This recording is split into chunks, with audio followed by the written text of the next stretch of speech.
Hello. Today on Story Connections, we're joined by Thida, a peace practitioner from Myanmar, whose life's work is about bridging divides. Growing up in a community marked by both diversity and conflict, she's seen firsthand how dialogue can heal. So, from classrooms to interfaith initiatives, Thida has dedicated herself to helping people listen, connect, and find common ground. So her story is a reminder that peace begins with one person, choosing to bring others together. Welcome, Thida. How are you? Hi, Rometh. I'm good, and thanks for having me and to have our conversation where I will be sharing my story and my background of work. I'm being a peace builder and being activist. Thank you. That's amazing. And how have you been feeling? How is your day? Yeah, my day was good today. I am quite relieved that my son is doing well, and he got a little bit sick last week, and now we are back home. And yes, I think everything is going well at this point. And being a mother, I'm quite relieved knowing that my son is getting better. That's so nice. And I'm so glad that he's feeling better. So I want to dive right in because I am so fascinated about the work that you do and by the work that you do, especially around the peace building world. And feel free to correct me if I get any of these wrong, because I've done a little bit of reading about you, but I'm like, I don't want to get any facts wrong here. But everything that I read about you is so fascinating. So you grew up in a community in Myanmar, and that was full of diversity, but you've also witnessed a lot of tensions rise between different faith groups. So, and what do you remember most vividly about that time? Was like, what was it like to watch that shift unfold around you? Yeah. When I heard about your question, what do I remember? So I was, straight away and see the really, really positive environment that I was grown up where, because I was born in the small city, like in the eastern part of Myanmar, where the diverse communities coexist together. Right, Muslim community, Christianity and Hinduism, Nepalese, and different people from the different background coexist together, where we enjoy multicultural, diverse cultural events or the right, religious events that where I was really raised in that community. Where I truly enjoy in my life that I will never be able to forget those golden days, those beautiful memories that I got in my childhood days till 1988, 89.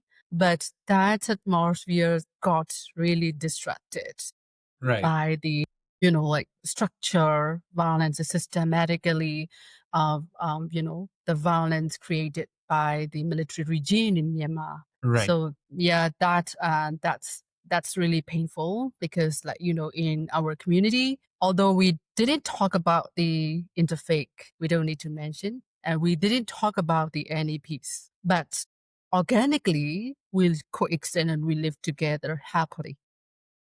I right. enjoy my neighborhood Deepavali, right? In that Deepavali a festival time that I'm super excited. I'm more than excited, you know, than the Hinduism family. That I couldn't resist that I straight away go to the temple. I enjoy the festival with lots of food, lots of kerosene. When it Right. comes to the bakery eight, I'm there in those iftar that I truly enjoy all the food and all the lovely people roaming around the We city. love a good iftar. Exactly, iftar, lots of food, lots of food, Lots of food. lots of Right. food. And at the same time, when it comes to the Buddhist festival, like light festival, we call the Denchuk light, similar to the Hinduism Deepavali. Then, we all come around together, Vesak, lit the right? lantern. Yes. Exactly. Yeah, I think these are really enjoyable moments in my childhood life because a place and the environment that I was really raised is the really, that I could feel the genuineness of really peaceful environments with a lot of unity and solidarity. Right. Tera, that is beautiful because it just took me Mm, back to my own upbringing. I come from Sri Lanka. A lot of South Asian cultures, let's get this out there, are so multicultural. I grew up going to the iftars, I grew up going to church, Same. there's so much of food involved. Yeah. To Deepavali festivals, like you said, it's beautiful. And, as a Buddhist, Vesak has been a Mhm. beautiful part of my Yeah, life that's as like well. yes. But, we got along with these different multicultural societies, and you reflecting on that was such oh gosh, that gives me so much of nostalgia. Yeah, So that's yeah, beautiful when correct. you said that. So beautiful. I know.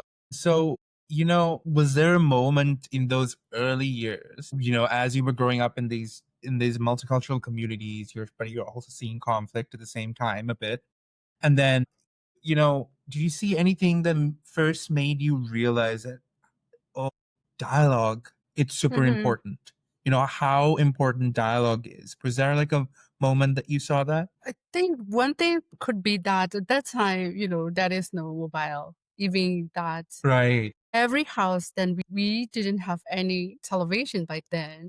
Mm, Only time that we connect, that social connection, is only the dialogue, like the conversation, be young, girl in the society in the night. Like, sometimes we talk a lot right. about, we hosted that storytelling session where we connect each other Right. and with the neighborhood and like the elderly people in the community. They share about their life story or like socialization. And sometimes they were discussing about some could be politics.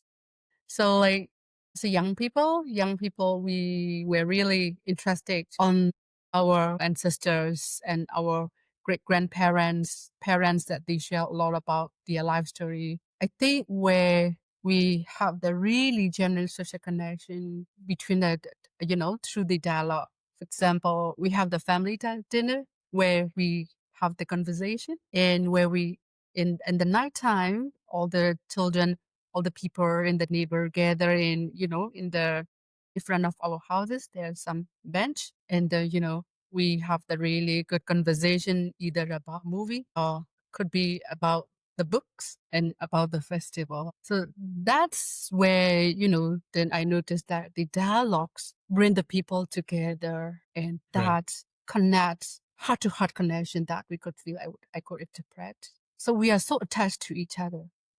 And then at the time, not only as a conversation, but also like, you know, traditional, like we are childhood, right? Traditional like stories and as well as some games. Because at that time we made a lot of movement and in the Right. traditional games. So that's how we connect each other. So since then Right. I realized that, you know, to have the social connection, to understand each other better. These technique dialogue is the one of the technique and the tool that we use. The dialogue is so powerful.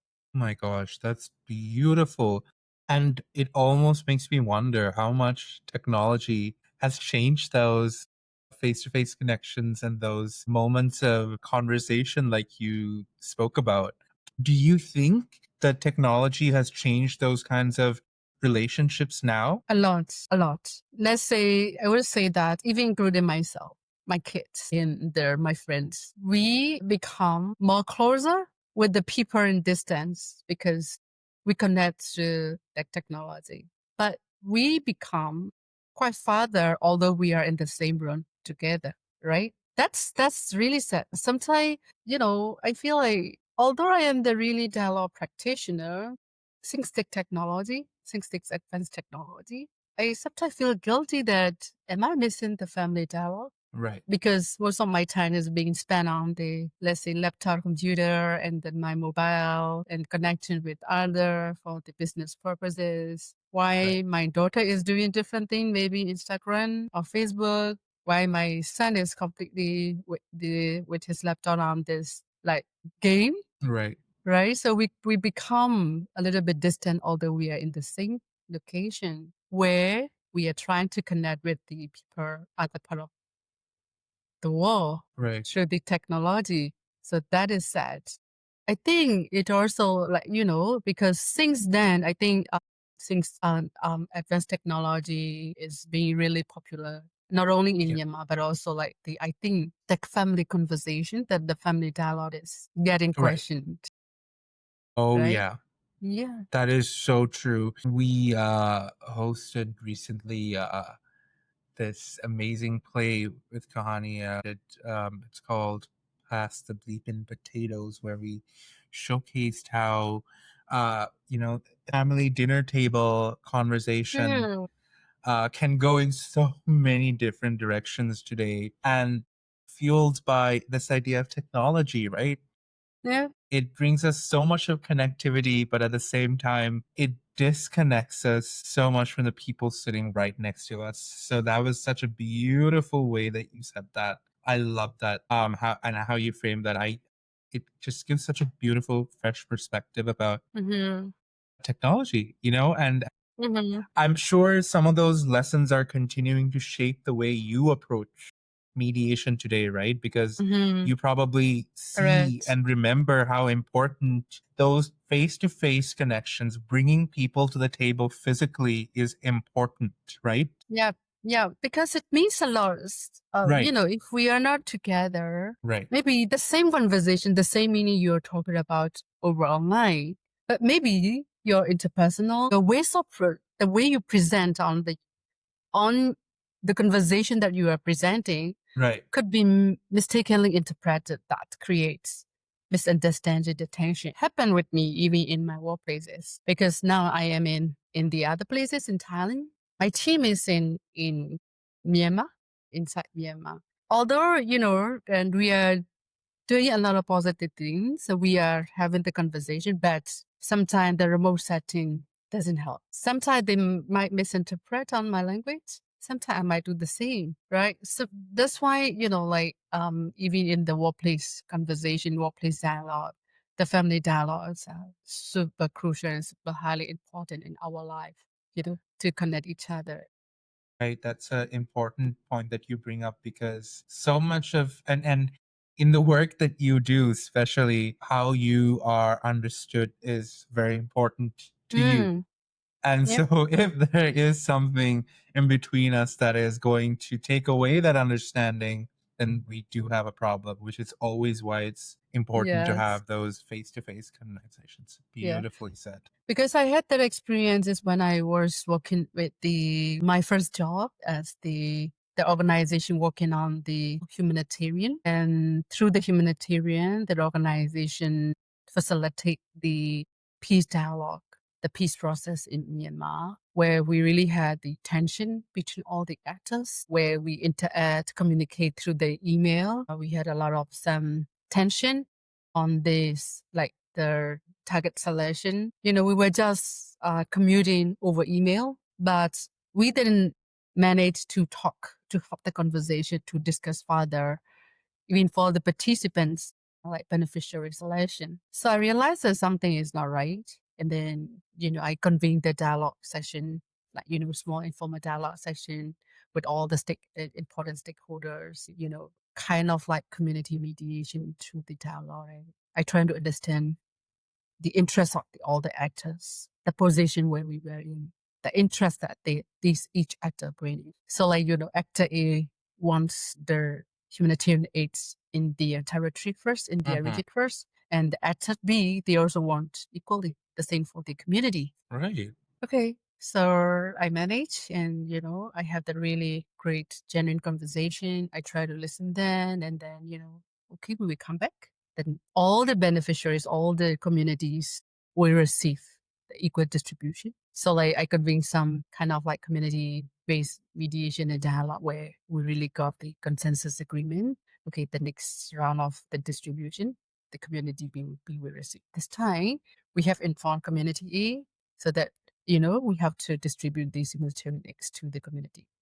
Right. So that sounds through the conversation, through the dialogue, that we came back to the consensus agreement to reach to the ultimate goal. So since then, I realized that how important this dialogue and mediations are, because through the email, it doesn't work. No. Sometimes the language that I use, the tone that I use in the email wouldn't be appropriate for the receiver. Likewise, the sender who send me the message could be that I could interpret different way, right? then okay, the dialogue is That's important. beautiful. Yeah. These such tenuous email interactions that sometimes it's like, hey, actually, why don't we take this out of our this email chain and let's meet in person? Let's talk this out. And it works because Exactly. you could write and write and write on email and you could hurt people's feelings and you can try to be passive aggressive, you can hide behind those words, but when you come in person you have to face people, and then you need to be able to stand in front of a almost a mirror, right, and be able to say, okay, True. I need to be honest, i need to be I need to be nice here, I need to, yeah, it's that's a beautiful point that you bring up. Wow. And so it Mhm. did work out at the end with those conversations, right? I think especially in the like marginalized and ethnic minorities in our country, they want to share a lot of their stories. They want someone who hear their voices. They want some people who understand the challenges they are being encountered in their life. So especially in our country, especially in the Rohingya community, where systematically being marginalized and oppressed by the different actors and the regime. So when I visited there, I think that's where I feel like, that the sense of the compassion, the sense of Uh, the that, revitalized through the conversation, through so you when I could was see the there, emotions. Yeah. exactly, exactly. Yeah, Yeah. that's what I wanted to highlight. In the social media, in all the mainstream media, it's their information and their histories as being really feature one-sided, maybe, and all those bias information has been, disseminated by the different medias and different people who have the different ideologies. But when Hmm. I visited there, when I have the really deep conversation with them, and I have heard about their life story that, oh my God, I just can't imagine their trauma and the issues that they be encountering in their life. They have a lot of beautiful story. The way they be in the community by serving for the communities, together with the different minorities in their regions. So at that time, only, oh, what I have learned through the media is totally wrong, totally mixed off. Amazing. I mean, that is true, isn't it? Because social media, yeah, it's all algorithm based, and I'm very Algorithm passionate based, about this. exactly. I'm so passionate about this because social media is just such a it's just this platform that is made for you, not to inform you. And Hmm. it just doesn't give you all the stories that you need to hear to make an informed decision. It just gives you what you want to hear or what other people are around you are telling. And that is a beautiful topic that you touched on. And I love how you spoke a little bit about mediation because Hmm. this just comes perfectly into my next question because you've entered those spaces, been in those spaces where mediation is needed. What's the very first thing that you focus on to begin building trust between two parties or more? Yeah, correct. That's also the key message that I keep sharing with all the friends in the cycle, Hmm. because the voices of the community and the life of the communities are so crucial. Like that can only happen through the dialogue. That's Right. why I always say stay with the community, learn from the community, Uh, understand their challenges, try to understand what their key gaps around are through the conversations, right. right? Yeah, Because that's beautiful. community is always put on in my heart and at the center of all my work. Having the That's community beautiful. dialogue is the most inspired.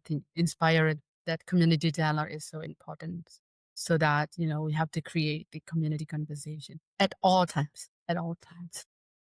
Right. And no, that I've never actually had the privilege of sitting down and hearing communities speak. I've I mean, I've had the privilege of in other ways of seeing through community events how communities represent themselves, share their stories. But I think that in your situation it's so much more different because you get to see beautifully how communities bear their hearts. And they're not it's not an act. It's not a show. It's them being Mhm. human. It's them being honest. and that Yep. is raw and vulnerable, and that has the power to move people. Mhm. And so I bet that's a beautiful thing to witness, but also probably very difficult in Yeah, some difficult. cases. Yeah, I think we cannot bring people straight away. They have to be ready. Are they willing to engage? Are they ready to have the conversation between amongst the diversity on, ethnicities or religions? If we are pushing down, that will create more tension. How do you build that So trust? How do you the build that trust, trust? yeah, I think we start with that. We have like intra and inter, right? So we start with the Mm, intra level, and then once they are ready, and then we can bring starting from the two communities together, and then gradually we can bring more communities in the conversation. mm. So that's why that I always remind all those interfaith and social cohesion actors. I appreciate their effort on this social cohesion or interfaith, but that has to be really conflict sensitive. The community, each community has to be ready within themselves, right? They have to be ready. They have the genuine and the willingness to have the conversation with the other communities. Unless they are ready, unless they have the willingness, we should never bring these people from the diverse community together. Otherwise, then there will be tension and argument in the I'm so happy you community. said that because that reminds me of because we spoke to Louis Orr just a few weeks ago from Mediators Beyond Borders. He said something beautiful. It was that you can't have dinner first without setting the table. Mm-hmm.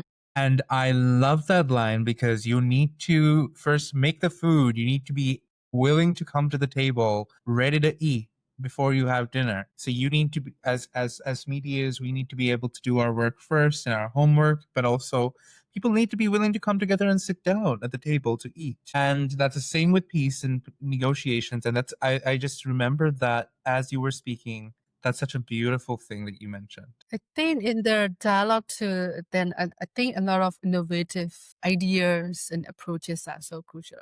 Sometimes, like typical dialogue, we bring people together in the table, let them talk. There are a lot of techniques. I will share you some example in the Yes, different please. communities. Organically, they are interacting. On the way to the school, on the way to the village, on the way to their tube well, because then they are all the communities are using the same well, the Right. water well, right? So they have to rely on the same well. And then, if we are pushing okay, you need to talk, you need to have the conversation so that we can bring the interfaith peace, etc. No, it doesn't work, right? Mhm. That the culture of dialogue has to be cultivated organically through the innovative approach. For example, in my experiences, in my previous capacity, the roads, the coordinated roads amongst five, villages that where we call one village Right. train. They have to rely on one road, right? If they don't rely on that road, they don't have any access. But the road is not properly managed and it is already damaged because of the heavy rain, etc. So we create the opportunity that they can interact through the road construction so that they come together, they they renovate the road together, and then they started interacting through this process. That could also be the tool that we should use instead of only come talk. It's a fake dialogue. Come talk in the table without understanding what their challenges are, because they don't So have any meeting common vision, people common goal. individually. Right. Exactly. Yeah. So that is also that. I Beautiful. think it was also really successful. And then just recently that I'm also having the different conversation with the different women, really strong leaders, strong women leaders working in their institutions, working in the security and justice Mhm. sector, working in the human rights sector. But what is missing with them is there is no one who wants to listen to their stories, right? Because of the current circumstances in Myanmar have pushed them to be in the really traumatic situation. They have a lot of compounded trauma that they've been Yeah. suffering, but they are still leading the institution to fight for the justice, to fight for the human rights. But there are so few people who open their ears to listen to their stories. So in the conversation that we have, the 7 to 8 women leaders sitting in the room, I just create the space that they can share. Oh my God, these women leaders crying out loud and share their anxiety, share their traumas, then, people utilize their privileges. People utilize their roles and their positions, put them into the international fora. Right. But I think these people never try to understand the underlying root causes of this traumatic situation, their livelihood. So this also, I was reminded that having the conversation, listening to the women leaders, especially in this really difficult political turmoil in country, is so important. They want to vent a little bit, right? Because they are also working for the community. They are also working to fight for the justice and democracy in our country, but we never create the spaces for them to learn about them, to hear about the stories. That is really painful. That is, I mean, as you were saying that, I'm like getting goosebumps. That is so heartbreaking on so many levels. One, because it reminded me of just in many conflicts that we're seeing around the world, when party of the conflict has more influence over media, has the ability to push their narrative, to be able to talk to the world and show them their perspective, and then and another party is not able to have that same platform to tell their story. There is a complete mismatch between Yeah, um how people are perceiving conflict. And that is so important in this case because, I mean, I can't even imagine what kind of horror and what kind of traumatic traumatic. stories these women might be holding on to, just waiting to be heard. They are carrying too much. And I can't remember what quote it was, but it was something like the most difficult thing is like a story untold, right? Yes, the story untold. Correct. That's sad. And I hope that we can create spaces for them. And I'm so glad that you're doing that work because it is important. What does that teach you about power in general between different parties, but also between conflict? You know, the role of Yeah. power in conflict. I think like then when I study the political science, there is no one who doesn't have any power. Mm, Every single person has the power, irrespective of their role, their position, their background, their education. So although we talk a lot about the power dynamic, but there is no single person in this world does not have any power. That's what I believe in. So like in the current situation, that's the power that the woman that I described, they are holding, let's say, their position power, right? And their identity that speak a lot. By the mm, time, yeah. right? By the time the situation, the political dynamic is, changing daily basis, Yeah. right? And then sometimes they feel, when a dialogue table, they are the power holder, their power seems to be high. But Hmm. when they are away from the table, they feel powerless because they Right. cannot do Yeah. anything about their family themselves. No. They've been so overwhelmed with these multiple responsibilities for the communities, for the institutions. So at home, why their families are expecting to do something for the kids' education and the husband cannot work, let's say, for example, because of the conflict, who become the disabled person. So they rely on the only mother as a breadwinner in the family. I think it does really depend on, the position of the person and the interest the person have that I would say. Because, in my workplace, I'm the country manager.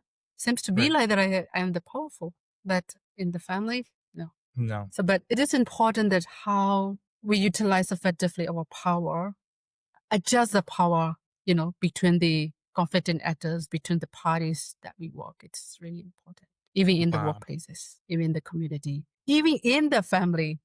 People have different levels of power over other Yeah, people. That's exactly. true. But also people have different kinds of power in different situations and different conflicts. And it also gives you a lot of inspiration to make sure that you keep your power in check in different situations. Yeah.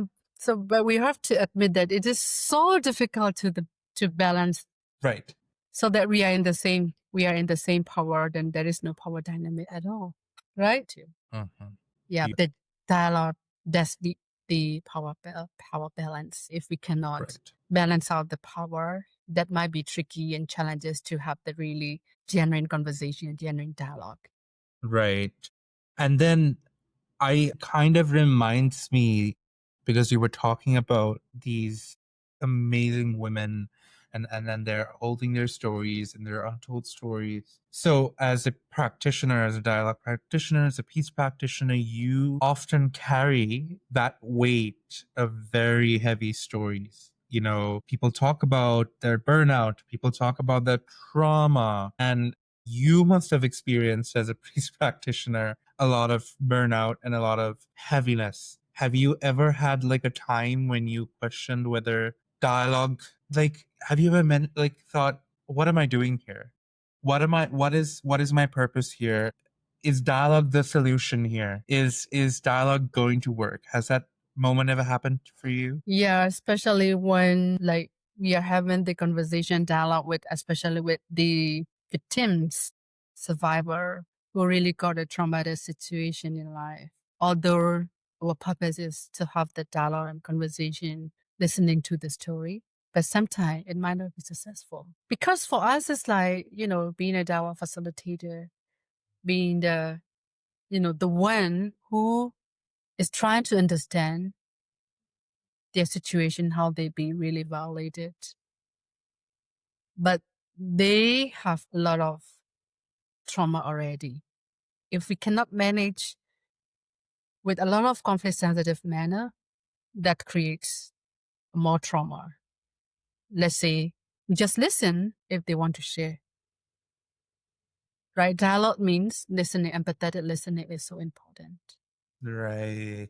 Right? Even we cannot Amazing. ask the really adopted question. Is it true? Why don't you refrain from that situation that where you're being violated? Why do you go out alone? Something like this. Even that's really insensitive questions add to their traumas, add to their anxiety Yeah. and fear. That's why that I keep challenging all those, the documenters and right?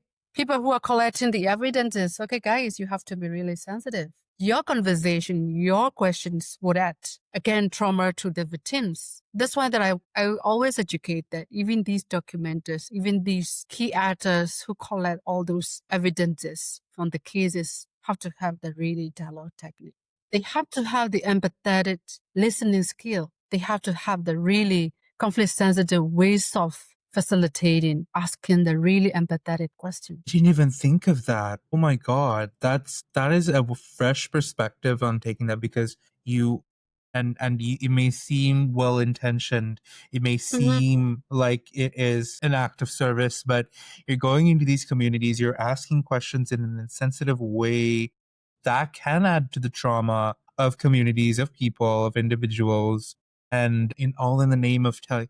That is something that I have not thought about, and I'm so glad that you Mhm. mentioned that because, like, what do you even do? You know, has there been a moment for you where you've like found the strength to continue in moments where you've witnessed those kinds of conversations happening? What keeps you going? I think, this conversation, especially in the setting of the human rights violation or conflict Right. related sexual violence, I think that empathy and compassion are two key things that's really important. We have to have the empathetic listening. We have to have this compassionate heart. We have to understand their trauma. We have to understand their challenges. Otherwise, the conversation dialogue itself is good. But if the conversation and dialogue is not sensitive, that will create more problem. So in this situation, what I did is that, then of course, if I am not the one who is facilitating that conversation, that I have to intervene. Pause. Why we pause, and then the next day, or maybe the times where the interviewee is ready to share, then we come back. Otherwise, the conversation is ever good, but if it is not sensitive, it is more dangerous. So I think, dialogue facilitator and the other convener have that right to stop or pause, where the convener facilitator can use the power to pause, to stop the conversation, to resume the conversation when the actors are ready. Beautiful. And that is where you see your power being used in words to also balance out the scales in that sense as a Yes, facilitator.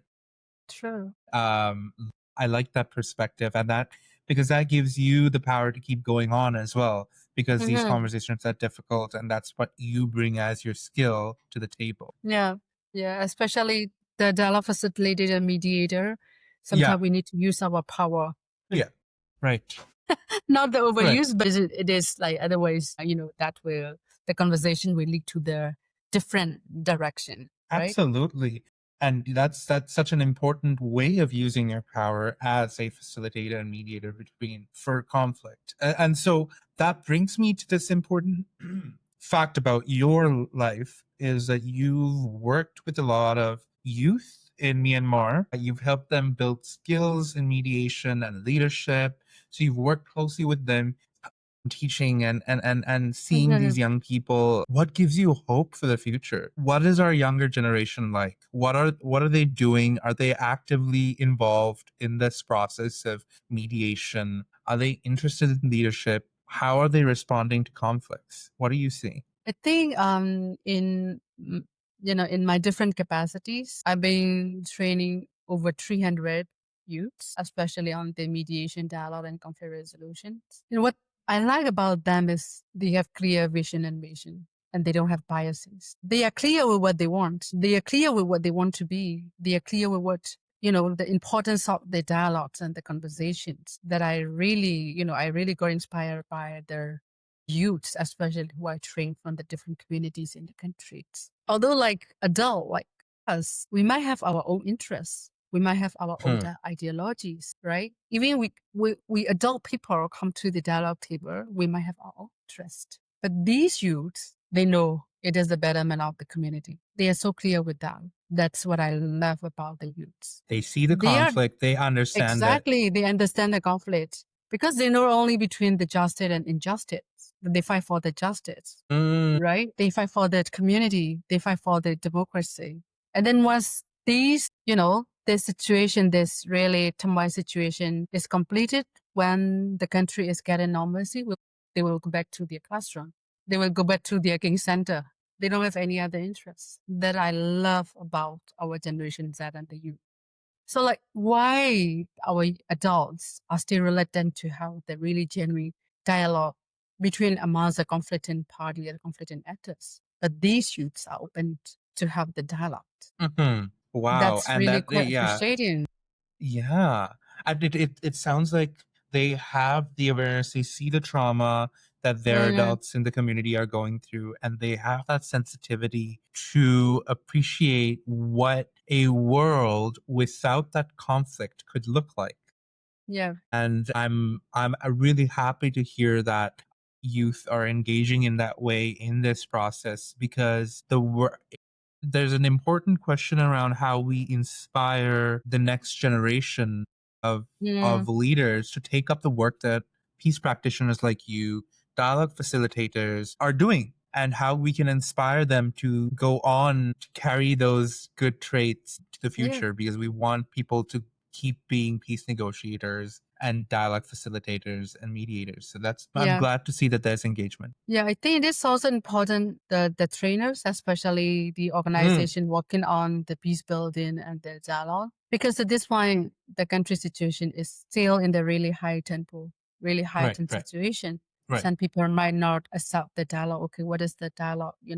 This is not the time that we have the dialogue and conversation because opposition's party are fighting each other. right. But for us as the mediator and dialogue practitioner who train our young people, okay, if we still cannot do it today or tomorrow, but you have to be well equipped with these dialogue techniques, with these mediation techniques. So then once the things get normal, once the things are right, you are already well equipped, then you can easily play as the peace ambassador, play as the dialogue facilitator, because in our country, multiple political dialogues, multiple peace dialogues has been held using millions of dollars.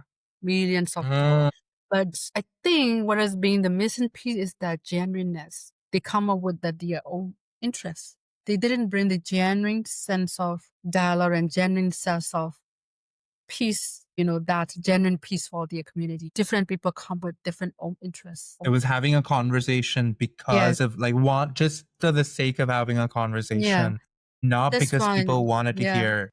That's why that it is so important that our younger generation, our youths, have to be well equipped with the tactics of mediation, tactics of facilitated, tactics of dialogues in the different track level. That's what I keep, alerting the organization working on the peace mediation. They cannot say that, okay, that I train you, then you are well equipped, and the next day you facilitate a dialogue. No, it's not possible. You cannot be that ambitious because the context is not that right yet. You have to be patient. Right? That's why the dialogue start with the own individual in the family, in the workplaces, and the community, and then come to the really, national level, like, based on the track level of 2.5 to 1.5, etc. Otherwise, that will be really dangerous that if the youths cannot facilitate properly, that will Yeah. create more tension. I bet it also, and I mean, if you think about it, also, you need to teach young folks how to have conversations, and how to navigate conflict because it's helpful for their personal lives as well, right? Because Yeah, yeah. interpersonal conflicts happen. And sometimes, and I see this a lot with a lot of youth from Western countries, but also even back home, there is a lack of understanding on how to navigate conflict. People resort to violence, people resort to avoidance, and there's this neglection of having conversations, having facilitated dialogue, being able Mm-hmm. to work through conflict. So I think that's a beautiful point that you brought up because that needs to be an essential toolkit readily available for youth to be able to use. Love that idea. And I'm so glad that you're doing those training for youth. And I hope you get to continue doing that because that is such an important, Exactly. Yeah. amazing. I Uh, am also practicing the family dialogue now because because I lost my younger son, when I lost my son, that I really felt guilty that we could have connected more between me and my son who I lost, but it didn't happen. So that really gave me the really alert that I need to create the family conversation as far possible, as far as possible as I can. Then, I make it kind of like mandatory with my son and with my daughter, although we live in different places, at least phone conversation once a day, irrespective of my busy schedule, irrespective of my son's study, that even in my family, then I really started practicing that having the regular conversation among us is so important. That's, I think it works. So now, we are having the regular family conversation, even at my home, which wasn't the case earlier because I focus very much on my work all the time, meeting, training, report, proposal, where I totally miss off these family conversation. The reason that I'm highlighting here is that we are too overwhelmed with our work. We are too overwhelmed with the struggles in life. We are too overwhelmed with this, income on daily basis. But we are forgetting that our family is also important. The conversation that we are having with the family is really crucial in our daily life. I realized when I lost my younger son only.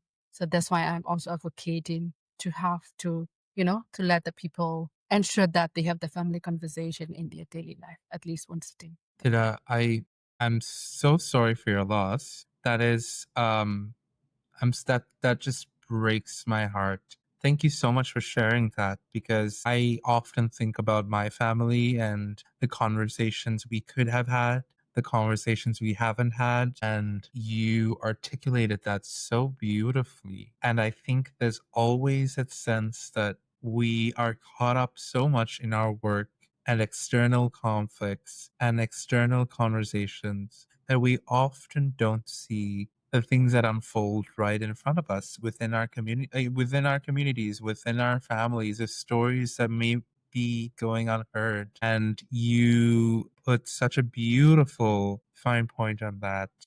I Yeah. thank you for that. And it must be so Yeah. difficult, but I'm so Yeah. glad that you're having those conversations now. Yeah, I'm now sharing with a little bit of, a lot of openness and a lot of boldness based on my true story in life. When I realized my elder son got the really suicidal thought because he lost his younger brother in his hand and his eyesight. So I never knew that he has been in that really traumatic situation because he didn't express much. One day he said he just want to enjoy his brother comes to me, come to him, and we will join him. Oh my God, what is happening with my elder son? Which means that the gap and the connection between myself and my elder son is already Right. there, and I really didn't understand how he's been going through, what he's been up to, and all those feelings and emotion. I didn't try to understand. It was a really alarming message that I got. I'm totally wrong. But shame that I'm a dialogue facilitator who cannot convene the family dialogue, who even cannot, who failed to try to understand how my kids are going through. All the time walk and walk and walk, all the time proposal, all the time the dollar that I have to earn. Terrible, terrible. Then I realized that I totally changed my lifestyle. I totally changed all my perception and the approach with my kids. Right. I mean, it puts so much of perspective on a lot of things. I it reminds me of like moments of myself where I need to stop myself and remember that hustle culture is ingrained in us. It's taught you like the harder you work, the harder you get success, the better you get successful. But and then you miss so many moments, and Yes, then you don't exactly. want to live with regret. That is, yeah, that's heavy, isn't it? You feel like you have that responsibility and you wish that you in hindsight could have changed what you did, but I think that even from the way that you talk about your kids, that I see so much of love and I see so much of warmth that I'm so I'm so happy for you that you have that self-reflection right now to be like, okay, I did something that in hindsight maybe I shouldn't have, or I could have done differently, but now I have the strength and power to change the way I go. And I'm sure that has brought you closer with your son and daughter now. That's amazing. Thank you so much for all the work that you do. The work that you do, and I'll say this again and again, is important. Please keep doing it. We need it more and more and more. We're seeing so much of conflict in the world, but we're also seeing some amazing individuals like you who are really putting in the effort and the work to be able to pave the way for youth, for our future, for ourselves. And I'm so glad that you got to connect with Kahani and with me. And I'm so honored to be able to sit here and talk to you. Thank you so much for giving me that honor. And I hope that we can work together in the future.